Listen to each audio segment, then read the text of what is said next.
बिस्मिल्लाहिर्रहमानिर्रहीम, अस्सलाम वालेकुम। आज हम केमिकल स्पीशीज़ के बारे में पढ़ेंगे। केमिकल स्पीशीज़ का मतलब है कि वो पार्टिकल्स जिनका हमें केमिस्ट्री में सामना करना पड़ता है और मुख्तलिफ खसूसियात के हामिल होते हैं वो पार्टिकल्स, ठीक है। तो केमिकल स्पीशीज़ या वो पार्टिकल्स वो दो बड़े ग्रुप्स में हम तकसीम करते हैं, एटम्स और मालिक्यूल्स, ठीक है। इसको हम पहले डिफाइन कर चुके हैं। एटम का मतलब होता है the standard smallest particle of matter, ठीक है।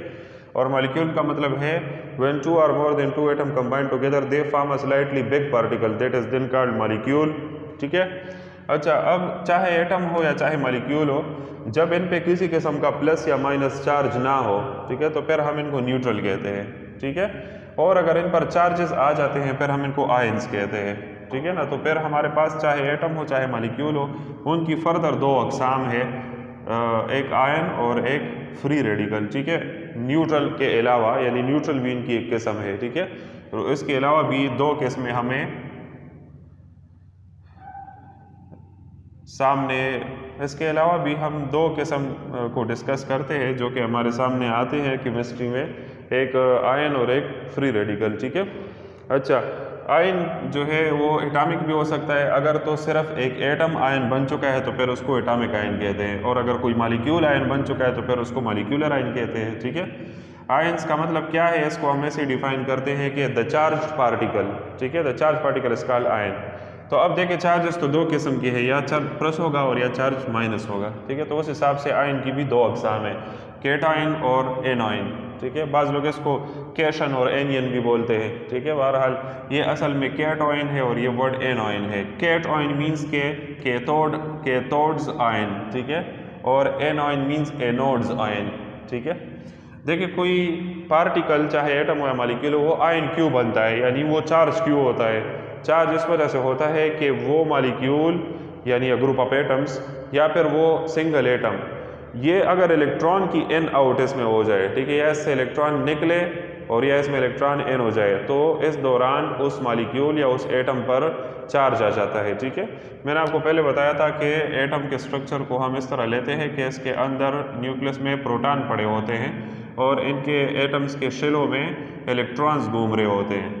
तो इलेक्ट्रॉन पे नेगेटिव चार्ज होता है, प्रोटॉन पे पॉजिटिव चार्ज होता है। न्यूट्रल एटम में या से न्यूट्रल मॉलिक्यूल में दोनों की तादाद बराबर होती है, ठीक है, चाहे वो प्रोटॉन्स हो या चाहे इलेक्ट्रॉन्स हो। जब हम इलेक्ट्रॉन को निकालते हैं या कोई एक्स्ट्रा इलेक्ट्रॉन को इन कर देते हैं, तो इस दौरान इलेक्ट्रॉन्स की तादाद में कमी बेशी होने की वजह से उस एटम या फिर उस पूरे मॉलिक्यूल पे चार्ज अपेयर हो जाता है, ठीक है। इलेक्ट्रॉन्स चूँकि खुद नेगेटिव चार्ज रखते हैं, तो अगर एक्स्ट्रा इलेक्ट्रॉन हम डाल लेते हैं किसी पार्टिकल के अंदर, तो एक -1 चार्ज उसके ऊपर आ जाता है, एक माइनस चार्ज यानी इलेक्ट्रॉन के इजाफे की वजह से, ठीक है। और अगर उसमें रहा सहा पहले से मौजूद अपना इलेक्ट्रॉन हम निकाल बाहर करें, तो फिर इधर प्रोटॉन की तादाद बढ़ जाती है, ठीक है, ऑटोमेटिकली। तो इस वजह से उस पर फिर +1 चार्ज अपेयर हो जाता है। जितने आप इलेक्ट्रॉन निकालते हो उस हिसाब से चार्ज भी होता है, ठीक है, और जितने आप इलेक्ट्रॉन डालते हो उस हिसाब से भी नेगेटिव चार्ज भी होता है, ठीक है, अपेयर होता है। तो इनको कैथोड्स आयन और इनको एनोड्स आयन इसलिए कहते हैं कि अगर हम इस तरह बैटरी सेल उठाएं, ठीक है, तो किसी भी बैटरी सेल के हमारे पास दो टर्मिनल्स होते हैं, ठीक है। एक हमारे पास उसका प्लस टर्मिनल होता है और एक हमारे पास उसका नेगेटिव टर्मिनल होता है। नेगेटिव टर्मिनल को हम कैथोड कहते हैं, ठीक है, कैथोड, और प्लस टर्मिनल को हम कहते हैं एनोड। तो जब कभी भी नेगेटिव या पॉजिटिव प्लेट्स हम ले लेते हैं कैथोड या एनोड्स, तो इस दौरान ये जो पॉजिटिवली चार्ज एटम्स या मॉलिक्यूल होते हैं, ठीक है, वो हमेशा किस जानिब मूव होंगे, वो कैथोड के जानिब मूव होंगे, ठीक है। तो इसलिए इनको कहते हैं कैटोयन, द आयन ऑफ कैथोड, ठीक है। और जो नेगेटिवली चार्ज आयन्स है एनायन, वो किस जानिब मूव होते हैं, वो एनोड की जानिब मूव होते हैं, इस वजह से इनको कहते हैं द आयन्स ऑफ एनोड, ठीक है, एनायन। तो आई होप ये बातें क्लियर होंगी आपको। इलेक्ट्रोलिसिस के प्रोसेस में भी ऐसा ही होता है, जिसमें हम वाटर से इलेक्ट्रिसिटी पास करते हैं और उसमें हम साल्ट डालते हैं, ठीक है। ये वाटर है फॉर एग्जांपल, और इसमें हम दो प्लेट्स लगा लेते हैं इस तरह, ठीक है, और इन दो प्लेट्स को हम इलेक्ट्रिसिटी यानी किसी बैटरी सेल के साथ कनेक्ट करते हैं, ठीक है, प्लस और माइनस टर्मिनल के साथ, ठीक है। तो कैथोड एनोड बन जाते हैं। तो इस दौरान अगर हमने पानी में NaCl डाला हो और उसको हमने डिज़ोल्व किया हो, तो Na और Cl के दरमियान जो बॉन्ड है वो ब्रेक हो जाता है, Na पे प्लस और Cl पे नेगेटिव चार्ज आ जाता है, यानी ये दो आयंस बन जाते हैं हमारे पास, ठीक है, यानी ये दो केटायन और एनायन बन जाते हैं। तो ऐसे में हमेशा ये जो केटायन है वो कैथोड की जानिब मूव होंगे और ये जो एनायन होते हैं वो एनोड की जानिब मूव होते हैं, ठीक है। तो यहाँ तक तो बात क्लियर होगी। अच्छा, तो हमने ये दो किस्में तो डिस्कस की, न्यूट्रल केस पार्टिकल की किस्म और एक किस्म चार्ज पार्टिकल यानी आयंस, ठीक है। एक किस्म और भी है जिसको फ्री रेडिकल कहते हैं। फ्री रेडिकल भी न्यूट्रल ही होते हैं, ठीक है, न्यूट्रल होते हैं, लेकिन इनकी एक अलग पहचान इस बेस पे हम केमिस्ट्री में पढ़ते हैं कि इनके पास एक इलेक्ट्रॉन ऐसा होता है जो अनपेयर्ड होता है, ठीक है, और ये चाहते हैं कि उस इलेक्ट्रॉन को इस्तेमाल में लाए, उसको पेयर करे, उसके लिए एक और साथी ढूंढे, ठीक है। तो इस वजह से ये रिएक्शन के मूड में होते हैं, हम कहते हैं ये रिएक्टिव होते हैं, ठीक है, फ्री रेडिकल्स। इनकी मिसाल आपको जो है पेज 26 पे बुक में इन्होंने दी है, ठीक है, ये आप बुक में देख सकते हैं। ये एटम्स भी हो सकते हैं और ये मॉलिक्यूल्स भी हो सकते हैं, ठीक है, फ्री रेडिकल्स। तो Cl को आप फॉर एग्जांपल देखिए, क्लोरीन का इन्होंने मिसाल दिया है आपको। क्लोरीन और क्लोरीन आमतौर पे आपको कह रहे हैं कि इन्होंने बॉन्ड बनाया होता है, तो हमें ये Cl2 की शक्ल में नज़र आते हैं, ठीक है। तो जब इनके दरमियान फॉर एग्जांपल बॉन्ड ब्रेक हो जाए, ठीक है, तो जब बॉन्ड ब्रेक हो जाता है यानी Cl2 से वापस Cl और Cl अलग अलग बन जाते हैं, तो एक अलग Cl जो है उसके पास एक एक्स्ट्रा इलेक्ट्रॉन, एक फ्री यानी अनपेयर्ड इलेक्ट्रॉन इसके पास मौजूद रहता है, ठीक है। तो इस अनपेयर्ड या फ्री इलेक्ट्रॉन को हम डॉट के ज़रिए ज़ाहिर करते हैं, ठीक है, डॉट के ज़रिए। तो इन्होंने आपको बताया है कि ये वेरी रिएक्टिव होता है, यानी अपने इस इलेक्ट्रॉन को वापस पेयर कराने के लिए रिएक्शन के मोड में होता है, और एक एटम या एक ग्रुप ऑफ मॉलिक्यूल्स तो अपने इस इलेक्ट्रॉन को पेयर कराने के लिए ये एक रिएक्शन के मोड में एनी टाइम होता है, ताकि एक ऐसा एटम या ऐसा मॉलिक्यूल इसको मिले कि इसको अपने इस एक इलेक्ट्रॉन के लिए साथी मिल जाए, ठीक है। तो उसके अलावा ये है कि अगला एग्जांपल आप देखिए, वो उन्होंने मीथेन का दिया है आपके बुक में, ठीक है। यही आपको बता रहे हैं कि अगर ये क्लोरीन फॉर एग्जांपल, ये फ्री इलेक्ट्रॉन वाला क्लोरीन कहीं मीथेन के मॉलिक्यूल के करीब आ जाए, ठीक है, CH4 के करीब ये आ जाए, तो ये CH4 के साथ फ़ौरन रिएक्शन कर लेता है, ठीक है, और आगे नतीजे में क्या बन जाता है, आपको कह रहे हैं कि नतीजे में ये दो प्रोडक्ट्स तैयार हो जाते हैं, ठीक है, CH3 और HCl, CH3 प्लस HCl, ये दो प्रोडक्ट्स तैयार हो जाते हैं नतीजे में, ठीक है। तो इसमें अगर आप CH3 देखें तो ये अगेन फ्री रेडिकल है, इसके ऊपर एक इलेक्ट्रॉन इसके साथ एक अनपेयर्ड पड़ा होता है, ठीक है। तो ये खुद भी आगे रिएक्शन कर सकता है, ये भी एक फ्री रेडिकल है, ठीक है। अगर हम गौर करें इन अल्फाज पे, मॉलिक्यूलर और एटॉमिक के अल्फाज पर, ठीक है, तो इस हिसाब से अगर हम इस Cl की बात करते हैं इसकी, तो इसको हम एटॉमिक फ्री रेडिकल कह सकते हैं, ठीक है, Cl को। और अगर हम CH3 की बात करते हैं, ठीक है, CH3 शायद बोर्ड में बहुत नीचे मैंने लिखा हुआ है, थोड़ा सा ऊपर में लिख लेता हूँ, ये देखिए CH3, ठीक है।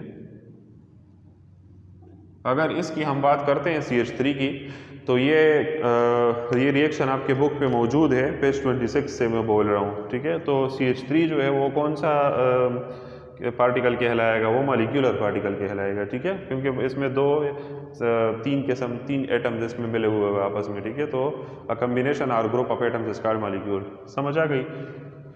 अब देखिए, अगर हम गौर करें हमारे पास मॉलिक्यूल्स के फिर फर्दर ये अक़साम है, ठीक है, मुख्तलिफ किस्में हैं मॉलिक्यूल्स के।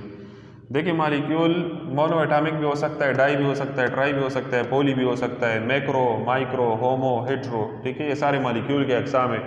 अच्छा, तो सबसे पहले इसमें देखिए मोनो एटॉमिक है, ठीक है। मोनो एटॉमिक मॉलिक्यूल कौन से होते हैं? देखिए, मोनो का मतलब होता है 1, डाई का मतलब होता है 2, ट्राई का मतलब होता है 3, ये ग्रीक वर्ड्स है काउंटिंग के, ठीक है। उसके बाद अब आगे जाते जाए टेट्रा, पेंटा, हेक्सा, ठीक है, बहुत सारे आगे हो सकते हैं, लेकिन यहाँ पे हम ये 3 वर्ड्स यूज़ करते हैं। फिर उसके बाद ट्राई के बाद मतलब टेट्रा, पेंटा, हेक्सा वगैरह जितने भी है वो सारे फिर पोली कहलाते हैं, ठीक है। पोली मीन्स के मेनी, ठीक है। तो अगर ऐसा मॉलिक्यूल हो कि जिसमें सिर्फ एक एटम हो, यानी एक एटम को ही उसका मॉलिक्यूल कहें उस एलिमेंट का, तो फिर उसको मोनोएटॉमिक कहा जाएगा, ठीक है। ऐसा नोबल गैसेस के केस में होता है। नोबल गैसेस जो पीरियोडिक टेबल का 8वां ग्रुप है वो जिन पे मुश्तमिल है, वो सारे नोबल गैसेस होते हैं। उनके आखिरी शेलों में 8 इलेक्ट्रॉन्स बराबर होते हैं, ठीक है। साइंटिस्ट कहते हैं कि तमाम वो एलिमेंट्स रिएक्शन कर सकते हैं जिनके आखिरी शेलों में इलेक्ट्रॉन्स 8 से कम हो, ठीक है। तो एटम चाहते हैं कि 8 इलेक्ट्रॉन गेन करे, ऑक्टेट बराबर करे। तो या सिर्फ हाइड्रोजन के केस में हम कहते हैं कि हाइड्रोजन के पास एक इलेक्ट्रॉन है तो वो चाहता है कि डुप्लेट बराबर करे, यानी 2 इलेक्ट्रॉन बराबर हो, ठीक है।